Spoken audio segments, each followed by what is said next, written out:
Well, part of it is you cannot pitch, so you have to teach. You have to say, like, are there questions that they're not, how you've been in a conversation and you go, oh my gosh, they're not even asking the right questions. Well, Right. that's a teaching moment, right? Or what mistakes are organizations making, or what things are they overlooking, or what's changing in their environment? Like, what is it that I can teach them? And I'll give you a great example of this.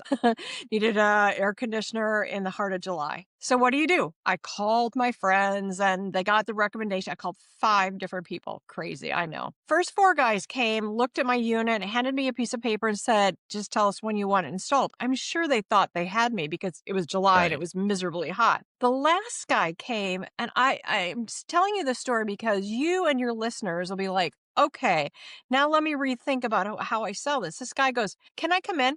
Can I walk every room in your house? Can we talk about airflow and stuff in there? So we went every single room, and he'd always look up and look at my vents, and, hot or cold, what time of year, looked at my mechanical room, long time in there. Then he went outside and looked at my unit, came back in, sat down with me. And the very first thing he said to me, he goes, I will not be the cheapest, but I will solve your problems. And I'm like, okay. Mm. And he told me a few things. He said, I know you built this house. He said, your mechanical room, all wrong. He goes, if I'm going to do this, I'm going to take it all out. I'm going to start over. He said, the unit outside, way too small for the size of your house, which was interesting because when I went back and looked, the guys that had come out previously were going to give me exactly what I had. So, and then he said, when I make these changes, he goes, you'll save about $150 a month in your heating and cooling. And I did.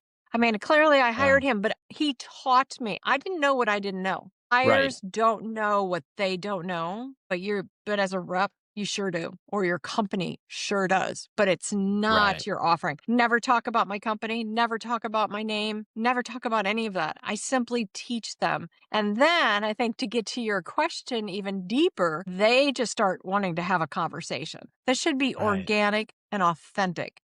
This should not be me pitching, convincing, pushing, prodding. This should be them saying, huh, that's interesting. What else do you Right. know? What other things would you want to talk about? Right. Right.